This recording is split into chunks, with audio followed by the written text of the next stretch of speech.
नमस्कार साथियों, BPSC TRE PRT एवं 6 to 8 साइंस की क्लास में आपका स्वागत है। आज हम एनसीईआरटी साइंस क्लास 10 से पाठ नियंत्रण एवं समन्वय कंट्रोल एंड कोऑर्डिनेशन से 50 से प्लस प्रश्न देखेंगे और यहाँ से हम ग्रंथियों के बारे में, ग्लैंड्स के बारे में प्रश्न देखेंगे, हार्मोन्स के बारे में प्रश्न देखेंगे, न्यूरॉन के बारे में देखेंगे जो तंत्र का पार्ट होता है। इसके अलावा पादप हार्मोन से प्रश्न होंगे और साथ में मस्तिष्क से आपके 50 से ऊपर प्रश्न होने वाले हैं। और साथ में ये जो क्लास है आपके लिए जीएस पार्ट सेकंड साइंस के लिए भी इम्पोर्टेंट है, तो ध्यान दें, जीएस पार्ट सेकंड साइंस के लिए भी इम्पोर्टेंट है। और साथ में पीआरटी के लिए बिहार स्पेशल नोट्स और पीआरटी नोट्स आपको टेलीग्राम पे मिल जाएंगे, तो चैनल को आप ज्वाइन कर लें अगर अभी तक आपने नहीं ज्वाइन किया। और साथ में टेलीग्राम लिंक भी ज्वाइन कर लें, आपको कमेंट में दे दिया जाएगा। और यहाँ पर अगर हम बात करें तो आपको पीआरटी के लिए 2000 PIQs की प्लेलिस्ट आपको दी गई है, वो आप देख सकते हैं, आते हैं। और साथ में 6 to 8 मैथ साइंस की प्रॉपर क्लासेस जो है स्टार्ट हो चुकी हैं और काफ़ी सारी क्लासेस आपकी हो भी चुकी हैं, तो ध्यान दें। और आप लोग के लिए अलग टेलीग्राम ग्रुप बनाए, उसको ज्वाइन भी कर लें। तो आते हैं प्रश्नों पर और एक्सरसाइज के पहले प्रश्नों को हम देख लेते हैं। पहला प्रश्न आपका, निम्नलिखित में से कौन सा पादप हार्मोन है? तो पादप हार्मोन प्लांट हार्मोन की बात कर रहा है, तो आपके जो है साइटोकिनिन आपका प्लांट हार्मोन है। और इसके अलावा इंसुलिन, एस्ट्रोजन, थायरॉक्सिन, ये सब एनिमल हार्मोन्स में काउंट होते हैं या फिर हम लोगों में भी ये पाए जाते हैं। ठीक है, तो आते हैं हम लोग पादप हार्मोन्स को पहले देख लेते हैं एक एक करके। और यहाँ पे आपको एनसीईआरटी में बताया गया है कि एक हार्मोन जिसे ऑक्सिन कहते हैं यह प्रारोह के अग्रभाग टिप में संश्लेषित होता है तथा कोशिकाओं की लंबाई में वृद्धि में सहायक होता है। तो ऑक्सिन हार्मोन के बारे में जानिए, प्लांट हार्मोन है जो कि अग्रभाग में, प्रारोह के अग्रभाग टिप में संश्लेषित होता है और कोशिकाओं की लंबाई में वृद्धि में सहायक होता है। जब पादप एक और प्रकाश से आ रहा होता है तो ऑक्सिन विसरित होकर प्रारोह के छाया वाले भाग में जाता है। प्रारोह की प्रकाश से दूर वाली साइड में ऑक्सिन का सांद्रण कोशिकाओं की लंबाई में वृद्धि के लिए उद्दीपित करता है अतः पादप प्रकाश की ओर मुड़ता हुआ दिखाई देता है। तो ध्यान रखिएगा, ये ऑक्सिन की वजह से होता है। ठीक है, फिर आते हैं दूसरा हार्मोन का उदाहरण है जिब्रेलिन। दूसरा पादप हार्मोन का उदाहरण जिब्रेलिन, जो ऑक्सिन की तरह तने की वृद्धि में सहायक होते हैं। ठीक है, तो ऑक्सिन की तरह तने की वृद्धि में सहायक होते हैं। फिर साइटोकिनिन है, साइटोकिनिन ध्यान रखिएगा, कोशिका विभाजन को प्रेरित करता है, सेल डिवीजन को। Cytokinin, C for cytokinin, C for cell division, कोशिका विभाजन को प्रेरित करता है। इसलिए यहाँ उन क्षेत्रों में जहाँ कोशिका विभाजन तीव्र होता है, विशेष रूप से फल और बीजों में अधिक सांद्रता में पाया जाता है। ठीक है, फिर ये उन पादप हार्मोनों के उदाहरण है जो वृद्धि में सहायता करते हैं। कौन कौन? ऑक्सिन, जिब्रेलिन और साइटोकिनिन। लेकिन पादप की वृद्धि संदमन के लिए भी संकेतों की आवश्यकता है। जहाँ पे पादप की वृद्धि रुक जानी चाहिए उसके लिए भी यहाँ पे हार्मोन्स, यहाँ पे आपके पादप हार्मोन है, वो कौन से? तो एब्सिसिक अम्ल। एब्सिसिक अम्ल वृद्धि का संदमन करने वाले हार्मोन का एक उदाहरण है। पत्तियों का मुरझाना इसके प्रभाव में सम्मिलित है। तो जो ऊपर के तीन हैं कौन कौन से? ऑक्सिन, जिब्रेलिन और साइटोकिनिन, ये ग्रोथ प्रमोट करते हैं। लेकिन ये जो है एब्सिसिक अम्ल होता है, ये वृद्धि का संदमन करता है, वृद्धि को रोकता है। ठीक है, जैसे पत्तियों का मुरझाना इसके प्रभाव में शामिल है। और एब्सिसिक अम्ल, तो ध्यान रखिएगा, एब्सिसिक एसिड, और ये इंपॉर्टेंट है बहुत। फिर आते हैं अगले प्रश्न पे। फिर यहाँ पे अगला प्रश्न है आपका, अगला प्रश्न है, दो तंत्रिका कोशिका के मध्य खाली स्थान को क्या कहते हैं? तो दो तंत्रिका के मध्य खाली स्थान को सिनेप्स कहते हैं, तो ध्यान रखिएगा, सिनेप्स कहते हैं। और लगे हाथ हम तंत्रिका तंत्र का जो है न्यूरॉन का यहाँ पे पिक्चर देख लेते हैं, इससे हमें काफ़ी कुछ क्लियर हो जाएगा, जिससे परीक्षा में बहुत सारे प्रश्न पूछे गए हैं। और यहाँ पे जो है फिगर समझ लेते हैं न्यूरॉन का। ठीक है, और न्यूरॉन की बात करें तो यहाँ पे देखिए कोशिका काय है, कोशिका काय का मतलब होता है सेल बॉडी। ठीक है, और ये आप जो देख पा रहे हैं ये केंद्रक है, न्यूक्लियस, और साथ में द्रुमिका है जिसको हम डेंड्राइट बोलते हैं।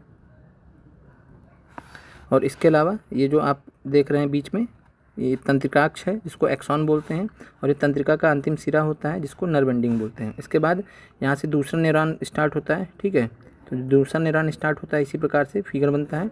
और इसके बीच का जो स्पेस होता है इसी को हम साइनेप्स बोलते हैं। जो भी प्रश्न हमने देखा है तो आपको क्लियर हो गया होगा।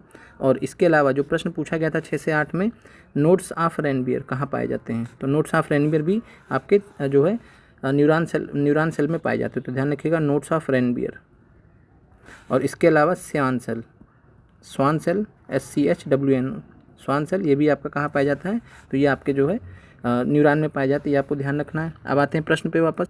फिर अगला प्रश्न है, मस्तिष्क उत्तरदायी है तो सोचने के लिए, हृदय स्पंदन के लिए, शरीर का संतुलन बनाए रखने के लिए। तो उपरोक्त सभी आपका आंसर हो जाएगा। अभी हम डिटेल में देखेंगे कि कैसे शरीर का संतुलन बनाने के लिए, कैसे हृदय स्पंदन के लिए, कैसे सोचने के लिए मस्तिष्क के अलग अलग भाग उत्तरदायी होते हैं। और आप लोग को क्लास अच्छी लग रही हो तो आप कमेंट जरूर करें। आगे बढ़ते हैं प्रश्नों पर। अब प्रश्न है आपका कि हार्मोन स्रावित होता है तो हार्मोन स्रावित होता है तो इसका आंसर है अंतःस्रावी ग्रंथि से।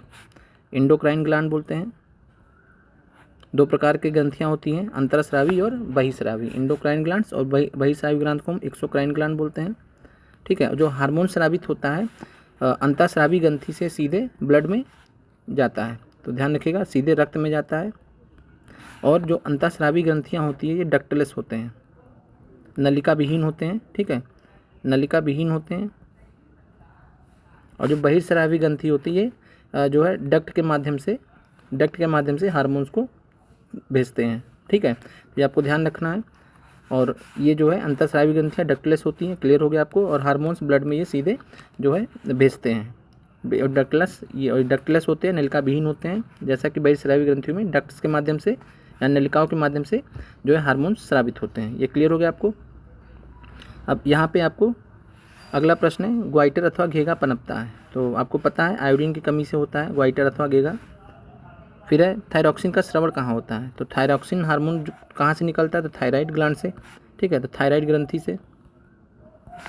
फिर अगला प्रश्न है, मानव में डायलिसिस थैली है। तो मानव में जो डायलिसिस थैली होती है, ध्यान दीजिए, नेफ्रॉन होता है। ठीक है, नेफ्रॉन के रूप में होता है। और नेफ्रॉन जो है को जो है स्ट्रक्चरल और फंक्शनल यूनिट ऑफ किडनी भी बोला जाता है। ठीक है, तो structural and functional unit of kidney भी है, फंक्शनल यूनिट ऑफ किडनी भी है नेफ्रॉन। और नेफ्रॉन में ध्यान दीजिएगा, नेफ्रॉन के अंदर बोमन्स कैप्सूल पाए जाते हैं। तो हो सकता है प्रश्न पूछ ले आपसे, बोमन्स कैप्सूल याद रखिएगा। आगे बढ़ते हैं, भोजन का पचना किस प्रकार की अभिक्रिया है। तो भोजन का पचना जो होता है वो उपचयन के अंतर्गत आता है, ऑक्सीडेशन। ठीक है, और इसके अलावा जो है ये डिकम्पोजिशन रिएक्शन के भी अंतर्गत आता है, डिकम्पोजिशन यानी वियोजन।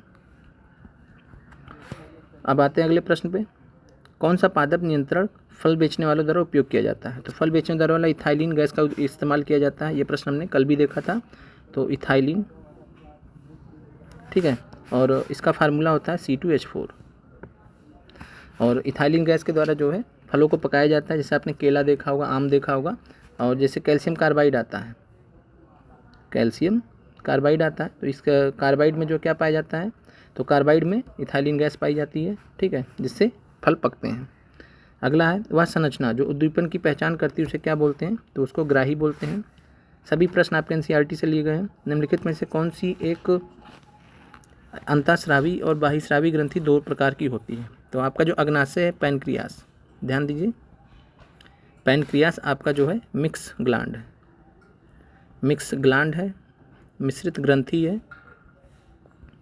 और यह जो है अंतःस्रावी और बहिस्रावी दोनों प्रकार से काम करती है। ठीक है, तो ये क्लियर हो जाना चाहिए आपको। इसके अलावा बात करें पिट्यूटरी, पीयूष ग्रंथि को हम मास्टर ग्रंथि कहते हैं। ठीक है, अब आगे थोड़ा बात कर लेते हैं थायराइड के बारे में। तो थायराइड क्या होता है, तो थायराइड जो है आपका सबसे बड़ा एंडोक्राइन ग्लैंड है, अंतःस्रावी ग्रंथि है, सबसे बड़ा अंतःस्रावी ग्रंथि है। ठीक है, और अगर पूछें कि सबसे बड़ा बहिस्रावी ग्रंथि या सब में मिला के सबसे बड़ा ग्रंथि कौन सा है, तो सबसे बड़ा ग्रंथि आपका यकृत है। सबसे बड़ा ग्रंथि आपका लीवर है, जिसको यकृत बोलते हैं। ठीक है, लीवर, यकृत, तो लीवर या यकृत सबसे बड़ा ग्रंथि है, क्लियर होगा आपको। और यह जो है एक्सोक्राइन ग्लैंड बहिस्रावी ग्रंथि का प्रकार है। फिर आते हैं, कौन सी अंतःस्रावी ग्रंथि वृक्क के दोनों के ऊपर स्थित होती है। तो एड्रेनल जो ग्रंथि होती है, एड्रेनल ग्लैंड होता है, या वृक्क यानी कि किडनी के ऊपर स्थित होती है। अभी हम इसको देख लेंगे फिगर के माध्यम से। फिर जीवों में ध्वनि ग्रहण करने के लिए संवेदी अंग कौन से होते हैं, तो ये सरलग्राही बोलते हैं इनको। फिर वृक्क के ऊपर स्थित अंतःस्रावी ग्रंथि को क्या बोलते हैं, तो अधिवृक्क ग्रंथि बोलते हैं। ठीक है, अब आते हैं, इनको देख लेते हैं फिगर के माध्यम। अब आते हैं यहाँ पे, देखिए ध्यान से, ये आपका पीनियल ग्रंथि है। ठीक है, पीयूष ग्रंथि है जो ब्रेन के निचले भाग में है, और पीनियल ग्रंथि पीयूष ग्रंथि के ऊपर है। यहाँ पे आप हाइपोथैलेमस देख पा रहे हैं। ठीक है, और आपको कमेंट करके बताना है कि हाइपोथैलेमस ग्रंथि का क्या रोल होता है। फिर अवटु ग्रंथि, जिसको थायराइड ग्लैंड बोलते हैं, फिर परावटु ग्रंथि, जिसको पैराथायरॉइड ग्लैंड बोलते हैं। फिर थाइमस ग्लैंड है। ठीक है, और ये दोनों में सेम है अभी तक। उसके बाद फिर आए तो यहाँ पे अग्नाशय है, पैनक्रियाज है जो कि मिश्रित ग्रंथि का उदाहरण है। फिर अधिवृक्क ग्रंथि है, एड्रेनल ग्लैंड है, एड्रेनल ग्लैंड आपका। और यहाँ पे एड्रेनल ग्लैंड ध्यान से देखिए, अधिवृक्क ग्रंथि कहाँ पे स्थित है, तो ये आपका किडनी पार्ट है, ठीक है, ये आपका किडनी पार्ट है और किडनी पार्ट के ऊपर स्थित है। तो वृक्क के ऊपर स्थित होती है अधिवृक्क ग्रंथि, ठीक है, और ये दोनों तरफ होती है, तो ये भी ध्यान रखिएगा, एक इधर भी और एक इधर भी। उसके बाद फिर ये आपका वृषण है जिसको टेस्टिस बोलते हैं, ठीक है, और ये आपका गर्भाशय, अंडाशय जिसको ओवरी बोलते हैं। यहाँ से कई सारे महत्वपूर्ण जो है हार्मोन्स सिक्रीट होते हैं जिनके बारे में अभी हम प्रश्न देखेंगे। आते हैं वापस, फिर अगला प्रश्न है, अधिकतर पादप नियंत्रक उत्पन्न होते हैं। तो हमने भी देखा था प्लांट हार्मोन्स के बारे में, ठीक है, और वहाँ पे देखा था कि जो अग्रभाग होता है जहाँ पे ऑक्सिन एक्टिव होता है, ठीक है, और बढ़ती जड़ के अग्रभाग पे, तो ये आपका बढ़ते तने के अग्रभाग पे जहाँ पे जिब्रेलिन एक्टिव होता है, जिब्रेलिन एक्टिव होता है, और बढ़ती जड़ के अग्रभाग पे, ठीक है, तो ये आपका जो है पादप जो नियंत्रक उत्पन्न होते हैं यहीं पे होते हैं, ठीक है, तो ए और बी आपका दोनों आंसर हो जाएगा। फिर अगला प्रश्न है, अगला प्रश्न आपका निम्नलिखित में से कौन सा पादप हार्मोन है। तो पादप हार्मोन की बात करें तो ये आपका साइटोकिनिन है, ये प्रश्न हम देख चुके हैं, ठीक है। फिर आते हैं, दो तंत्रिका कोशिका के मध्य खाली स्थान को क्या कहते हैं, तो ये आपका सिनेप्टिक दरार है, सिनेप्स है, देख चुके हैं ये भी प्रश्न। मस्तिष्क उत्तरदायी है, तो ये भी प्रश्न हम देख चुके हैं उपरोक्त सभी। अब आते हैं मस्तिष्क के बारे में, जो महत्वपूर्ण तथ्य आपको पता होनी चाहिए उसको देख लेते हैं एनसीईआरटी। यहाँ पे आप ब्रेन का चित्र देख रहे हैं। अग्र मस्तिष्क, ब्रेन के 3 भाग होते हैं। अग्र मस्तिष्क जिसको हम फोर ब्रेन बोलते हैं, फोर ब्रेन बोलते हैं, ठीक है। उसके बाद फिर पश्चिम मस्तिष्क होता है, पश्चिम मस्तिष्क जिसको हम हिंड ब्रेन बोलते हैं, तो हिंड ब्रेन हो गया पश्चिम मस्तिष्क। और तीसरा होता है मध्य मस्तिष्क जिसको हम मिड ब्रेन बोलते हैं। तो 3 पार्ट होते हैं ब्रेन के, मस्तिष्क के, ध्यान रहना चाहिए आपको।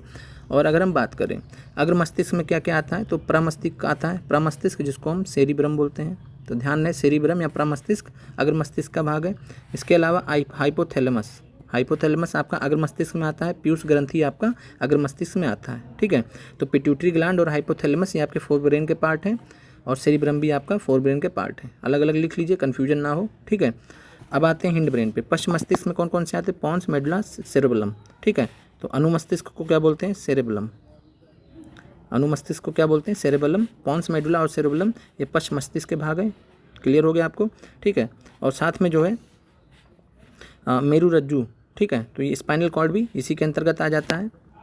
अब आगे बढ़ते हैं, मिड ब्रेन आपका है यहाँ पे, ठीक है, और मिड ब्रेन में जो है, और यहाँ पे आप कपाल खोपड़ी देख रहे हैं जिसको क्रेनियम बोला जाता है इंग्लिश में, क्रेनियम,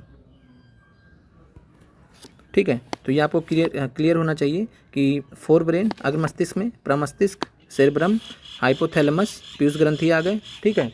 और इसके अलावा बात करें पश्चिम मस्तिष्क में तो पॉन्स, मेडुला, सेरेबेलम। अब आते हैं फिर आगे है आपका मस्तिष्क का मुख्य सोचने वाला भाग अग्र मस्तिष्क है, ठीक है। तो जो फोर ब्रेन होता है मुख्य सोचने वाला भाग होता है। अब यहाँ पे जो है हमारा पेट पूरा भरा है जानने के लिए भूख से संबंधित एक केंद्र है जो अग्र मस्तिष्क का एक अलग भाग है, ठीक है। तो इस भाग को हम क्या बोलते हैं, हाइपोथैलेमस, हाइपोथैलेमस। भूख प्यास से रिलेटेड जो चीज़ें होती है वो हाइपोथैलेमस में कंट्रोल होती हैं। और हाइपोथैलेमस क्या कंट्रोल करता है, तो लिख लीजिए बॉडी टेम्परेचर को, ठीक है, शरीर के तापमान को कंट्रोल करता है। उसके बाद फिर जो है जो भी हमें भूख प्यास से संबंधित चीज़ें होती हैं इसी से जुड़ी होती हैं, तो ये आपको क्लियर हो गया होगा।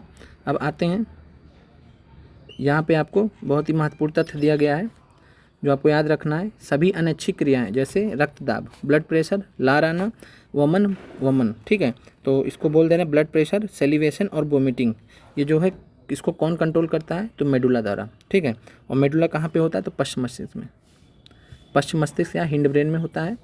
और ये क्या क्या कंट्रोल करता है, तो अनैच्छिक क्रियाएं, ठीक है, जो हमारी इच्छा के विरुद्ध होती हैं जिनको हम अनैच्छिक क्रियाएं बोलते हैं। तो रक्तदाब, लार आना, वमन, ये सब मेडुला द्वारा नियंत्रित की जाती हैं पश्चिम ब्रेन से। ये आपको क्लियर हो गया। फिर आते हैं इंपॉर्टेंट पॉइंट, कुछ क्रियाओं जैसे सीधी रेखा में चलना, साइकिल चलाना, यानी बैलेंस संबंधी, ठीक है, पेंसिल उठाना पर विचार कीजिए, ये पश्चिम मस्तिष्क में स्थित भाग अनुमस्तिष्क द्वारा संभव है, ठीक है।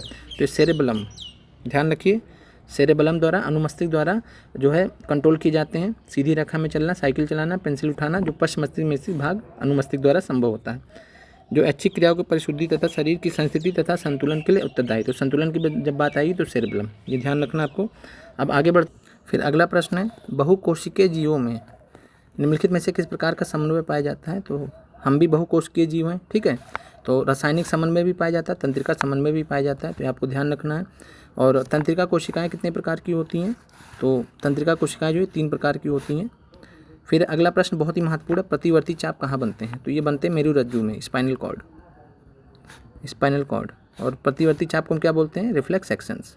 तो रिफ्लेक्स एक्शंस आपके कहाँ बनते हैं, प्रतिवर्ती चाप कहाँ बनते हैं, मेरुरज्जु यानी स्पाइनल कॉर्ड में। फिर शरीर की प्रधान नियंत्रक ग्रंथि किसे कहा जाता है, शरीर की प्रधान नियंत्रक ग्रंथि, तो ये पीयूष ग्रंथि को बोला जाता है, ठीक है, जिसको हम मास्टर ग्लैंड बोलते हैं इंग्लिश में, ठीक है, मास्टर ग्लैंड या प्रधान नियंत्रक ग्रंथि, पीयूष ग्रंथि, ठीक है। और या अन्य जो आपकी ग्रंथियाँ होती हैं उनको ये कंट्रोल भी करती है, इस वजह से इसको ये कहा जाता है। फिर अंतःस्रावी ग्रंथियाँ होती हैं, तो अंतःस्रावी ग्रंथियाँ क्या होती हैं, तो नलिका विहीन होती हैं, डक्टलेस होती हैं, और ये सीधे रक्त में जो है हार्मोन्स को सिक्रीट करती हैं, और वही जो है नलिका युक्त होते हैं आपके बहिर्स्रावी, एक्सोक्राइन ग्लैंड्स, तो आपके बहिर्स्रावी आपके नलिका युक्त होते हैं, डक्ट्स में ये हार्मोन सिक्रीट करते हैं। आगे बढ़ते हैं। फिर अगला प्रश्न है, अग्नाशय द्वारा, पैनक्रियाज द्वारा कौन सा हार्मोन स्रावित होता है, तो इंसुलिन भी अग्नाशय द्वारा होता है और साथ में ग्लूकागॉन, तो दोनों होते हैं, तो आपका आंसर हो जाएगा सी, दोनों। फिर आता है पत्तियों का मुरझाना किस पादप हार्मोन के कारण संभव होता है, तो बहुत ही महत्वपूर्ण प्रश्न है, हमने देखा है एब्सिसिक अम्ल, ठीक है, जो वृद्धि को रोकता है, तो पत्तियों का मुरझाना एब्सिसिक अम्ल के अंतर्गत आ गया। फिर आगे बढ़ते हैं, स्रावित होने वाले हार्मोन का समय और मात्रा किस क्रियाविधि द्वारा नियंत्रित होता है, तो स्रावित होने वाले हार्मोन का समय और मात्रा जो है पुनर्भरण के द्वारा नियंत्रित किया जाता है। अगले प्रश्न पे आते हैं। अगला प्रश्न है पॉन्स मेडुला और अनुमस्तिष्क, तो पॉन्स मेडुला और अनुमस्तिष्क हमने देखा ये हिंड ब्रेन यानी पश्च मस्तिष्क के भाग है, ठीक है, हिंड ब्रेन के भाग है। फिर निम्नलिखित में से कौन सी अनैच्छिक क्रिया नहीं है, तो वोमिटिंग अनैच्छिक क्रिया है, ठीक है, उल्टी आ जाती है हमें हमारी इच्छा के विरुद्ध, लार, ठीक है, तो ये भी आपका जो है सेलिवेशन, खाने के प्रति लार आ जाता है आपका, तो अनैच्छिक क्रिया। हृदय का धड़कना भी आपका अनैच्छिक क्रिया हो गया। ब्लड प्रेशर, चबाना, ठीक है, चबाना आपकी अच्छी क्रिया, आप चाहे तो चबाए चाहे तो ना चबाए, तो ये आपकी अच्छी क्रिया है, तो अनैच्छिक क्रिया नहीं है चबाना, आंसर बी हो गया। आगे बढ़ते हैं, अवटु ग्रंथु को यानी थायराइड ग्रंथि को थायरॉक्सिन हार्मोन बनाने के लिए क्या आवश्यक होता है, तो इसको सोडियम की ज़रूरत पड़ती है, ठीक है, तो सोडियम होना चाहिए तभी इसको बनने में हेल्प करता है। आगे बढ़ते हैं, और बाकी आपको एनसीईआरटी से जितने भी प्रश्न पूछे गए हैं आपको ऑलरेडी बीपीएससी टीआरई के पीआईक्यूज में करा दिए गए हैं, ठीक है, बीपीएससी टीआरई साइंस पीआईक्यूज में आप वहाँ देख सकते हैं जो आपके स्पेशली पीआरटी में प्रश्न पूछे गए थे, टीआरई उनमें 10th लेवल के प्रश्न पूछे गए थे जो आगे से फिर 6 to 8 में पूछे जाने लगे, तो ये ध्यान रखिएगा।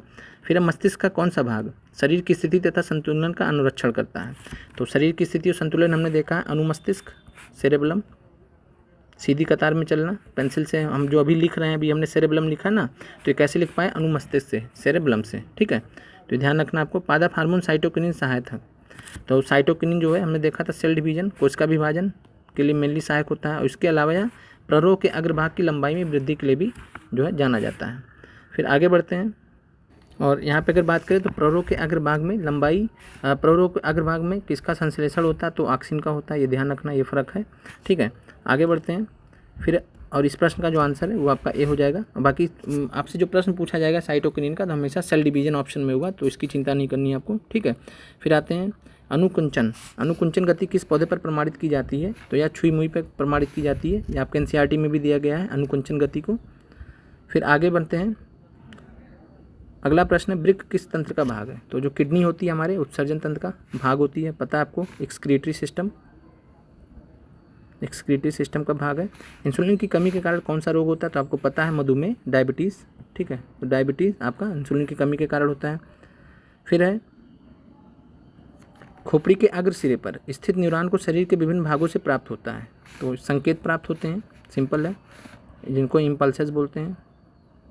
फिर अवटु ग्रंथु को थायरॉक्सिन हार्मोन बनाने के लिए क्या आवश्यक होता है, तो आयोडीन की होना चाहिए, आयोडीन या सोडियम, ठीक है। फिर है लेडिक कोशिकाएं, यहाँ गलत लिखा हुआ लेडिग सेल्स, तो लेडिक कोशिकाएं कहाँ पाई जाती हैं, तो लेडिक कोशिकाएं या लेडिक सेल्स ध्यान रखिएगा वृषण में पाई जाती हैं, टेस्टिस में पाई जाती है, महत्वपूर्ण प्रश्न है। फिर अगला प्रश्न है ऑक्सिन पादप हार्मोन पौधे के किस क्रिया में सहायता करता है, तो ऑक्सिन पादप हार्मोन पौधे की वृद्धि में सहायता करता है, ठीक है, तो ध्यान रखिएगा। फिर अगला प्रश्न है तंत्रिका तंत्र का भाग है, तो तंत्रिका तंत्र का भाग जो है यहाँ पे मस्तिष्क भी है, रीढ़ भी है, रज्जु भी है, ठीक है, स्पाइनल कॉर्ड भी है, ब्रेन भी है और रीढ़ भी है, सभी है। फिर है एस्ट्रोजन, प्रोजेस्टेरोन और रिलैक्सिन हार्मोन स्रावित होते हैं, तो ये अंडाशय से, ओवेरी से स्रावित होते हैं, तो ध्यान रखिएगा। ओवेरी जो कि फीमेल पार्ट होता है, ठीक है, महिलाओं में। तो ये एस्ट्रोजन, प्रोजेस्टेरोन और रिलैक्सिन हार्मोन्स आपके ओवेरी अंडाशय से जो है स्रावित होते हैं, तो ध्यान रखना है। फिर अगला प्रश्न है कौन से मादा जनन हार्मोन है। फीमेल हार्मोन्स पूछ रहा है तो प्रोजेस्टेरोन भी है, एस्ट्रोजन भी है, एस्ट्रेडियाल भी है, ठीक है, तो इनमें से सभी हो जाएंगे। फिर अगला प्रश्न है कुछ जानवर जुगाली करते हैं, तो ये भोजन के पाचन के लिए जनरली करते हैं, और जुगाली में जो है आपको ध्यान रखना मीथेन गैस रिलीज होती है, ठीक है, तो मीथेन गैस जुगाली करते हैं। जैसे आपने गाय भैंस को देखा होगा कि चारा वारा खा लेते हैं, अंदर चबाते नहीं हैं, लेकिन फिर उनके बॉडी में सेंटर होता है, तो वहाँ से वापस से वो उनके मुंह तक आता है कह लीजिए, और फिर उसको धीरे धीरे फिर चबाते हैं, समझ गए, एक बार खा लिया फिर धीरे धीरे चबा रहे हैं उसको, तो उसी प्रक्रिया को जुगाली कहते हैं। फिर रुधिर दाब तथा हृदय स्पंदन किस हार्मोन के द्वारा बढ़ता है, तो रुधिर दाब और हृदय स्पंदन जो है ये एड्रेनल, ठीक है, ब्लड प्रेशर अचानक से बढ़ जाता है, बीपी बढ़ जाता है, और एड्रेनल को जो है फ्लाइट और फियर हार्मोन बोलते हैं। बहुत ज़्यादा आपको गुस्सा आया, ठीक है, या बहुत ज़्यादा आप डर गए, तो ऐसे जो हार्मोन किसके वजह से होता है, तो एड्रेनलिन हार्मोन के द्वारा होता है, ठीक है, और ये एड्रेनल ग्लैंड से रिलीज होता है, अधिवृक्क ग्रंथि से। हमारे शरीर में विभिन्न जैविक कार्यों का नियंत्रण होता है, तो ये हमारा जो है तंत्रिक और रसायनों द्वारा होता है, सिंपल प्रश्न है ये। फिर अगला प्रश्न है एब्सिसिक एसिड किस तरह का रसायन है, तो यह जो है वृद्धि रोधक है, वृद्धि को रोकता है, ठीक है, एब्सिसिक एसिड, और एब्सिसिक अम्ल से जो है पत्तियों का मुरझाना, समझ गए, हम उदाहरण देख चुके हैं। फिर अगला प्रश्न है बीज रहित पौधों के उत्पादन में सहायक होते हैं, तो बीज रहित पौधों के उत्पादन में सहायक होते हैं ऑक्सिन, ठीक है, ऑक्सिन और जिबरेलिन्स दोनों, तो ऑक्सिन और जिबरेलिन्स दोनों यहाँ पे बीज रहित पौधों के उत्पादन में सहायक होते हैं। फिर कौन से फल पकाने के लिए उपयुक्त होते हैं, तो फल को पकाने के लिए, तो ध्यान रखिएगा, फल को पकाने के लिए जिबरेलिन्स ज़्यादा महत्वपूर्ण होते हैं, ठीक है, जिबरेलिन्स का रोल होता है फल पकाने में। और जो एथाइलिन गैस होती है तो इसका इस्तेमाल किया जाता है वो जो है जो कच्चे फल होते हैं उनको पकाने में, लेकिन नेचुरली जो बात की जाती है तो ये आपको जो है जिबरेलिन्स, तो ध्यान रखना जो जिबरेलिन्स हार्मोन होते हैं ये आपको फल को जो है प्राकृतिक रूप से पकने में जो है ये संकेत भी देते हैं जिबरेलिन्स। तो आगे बढ़ते हैं, तो आपके प्रश्न समाप्त होते हैं। अब आइए कुछ और महत्वपूर्ण तथ्य एनसीईआरटी से देख लेते हैं जो हमारे छूट रहे हैं, ताकि आपको परीक्षा में आप अपना बेस्ट दे सकें। और यहाँ पे आपको ह्यूमन न्यूरल सिस्टम के बारे में ध्यान रखना है। ह्यूमन न्यूरल सिस्टम 2 भाग में विभाजित होता है, कौन कौन से, एक को बोलते हैं सीएनएस, ठीक है, सेंट्रल न्यूरल सिस्टम, और एक होता है पीएनएस, पेरिफेरल नर्वस सिस्टम। तो ध्यान रखना है कि ये जो है ब्रेन और स्पाइनल कॉर्ड से जुड़े हैं, तो ब्रेन और स्पाइनल कॉर्ड, ठीक है, मस्तिष्क और मेरुरज्जु, स्पाइनल कॉर्ड, तो इससे जुड़े हैं। और यहाँ पे जो है इन्फॉर्मेशन प्रोसेसिंग वगैरह होता है ब्रेन में। और अगर बात करें पीएनएस की तो ये जो है पेरिफेरल न्यूरल सिस्टम होते हैं, और यहाँ पे जो है सीएनएस से रिलेटेड जितने भी नर्व्स होते हैं, ठीक है, जो भी नर्व्स होते हैं वो यहाँ पे जुड़े होते हैं। तो ये फ़र्क है, सीएनएस और पीएनएस में ह्यूमन न्यूरल सिस्टम को डिवाइड किया गया है, और सीएनएस के अंतर्गत मस्तिष्क और मेरुरज्जु आते हैं, ये आपको ध्यान रखना है, ठीक है। और पीएनएस के अंतर्गत क्या आता है, तो जो भी हमारे नर्व्स, ठीक है, जो भी हमारे नर्व्स होते हैं जो कि जुड़े होते हैं किससे, सीएनएस से, तो वो सब इसके अंतर्गत आते हैं, ठीक है। आगे बढ़, यहाँ पे देखिए प्रतिवर्ती चाप के बारे में दिखाया गया पूरा फिगर आपका, और प्रतिवर्ती चाप में अगर हम देखेंगे तो यहाँ पे मेरुरज्जु, ठीक है, जहाँ पे प्रतिवर्ती चाप बन रहा है, और यहाँ पे आपको महत्वपूर्ण पॉइंट दिया गया है। और ये हम आपको तरीका भी बता रहे हैं कि एनसीईआरटी को पढ़ा कैसे जाता है, सब कुछ तो आप जब समय रहे तो पढ़ लीजिए, लेकिन जो मेन पॉइंट होते हैं कैसे उनको देखा जाता है, ठीक है। तो यहाँ पे हम बात करें तो पूरे शरीर की तंत्रिकाएं मेरुरज्जु में मस्तिष्क को जाने वाले रास्ते में एक बंडल में मिलती हैं, प्रतिवर्ती चाप इसी मेरुरज्जु में बनते हैं। यद्यपि आगत सूचनाएं मस्तिष्क तक भी जाती हैं। तो यहाँ पे देखिए आपको क्लियर हो गया कि प्रतिवर्ती चाप इसी मेरुरज्जु में स्पाइनल कॉर्ड में बनते हैं, ठीक है।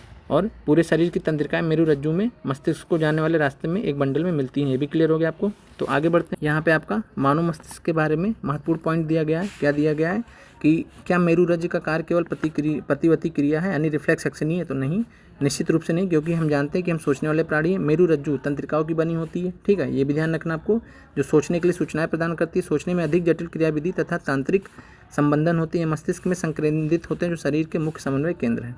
फिर अगला पॉइंट यहाँ पे इंपॉर्टेंट है, मस्तिष्क तथा मेरुरज्जु केंद्रीय तंत्रिका तंत्र को बनाते हैं, ठीक है। तो जो आपका केंद्रीय तंत्रिका तंत्र होता है सेंट्रल न्यूरल सिस्टम, केंद्रीय तंत्रिका तंत्र, मैं यहाँ पे शॉर्ट में सीएनएस लिख दे रहा हूँ, ठीक है, इंग्लिश में सेंट्रल न्यूरल सिस्टम या फिर जो है केंद्रीय तंत्रिका तंत्र। इसमें क्या क्या आते हैं, अभी हमने देखा था पीछे, मस्तिष्क और मेरुरज्जु, और ये शरीर के सभी भागों से सूचनाएं प्राप्त करते हैं और उनका समाकलन करते हैं। क्लियर हो गया आपको। और इसके अलावा आपको जो पेरिफेरल न्यूरल सिस्टम है, तो पीएनएस के बारे में ध्यान रखना है।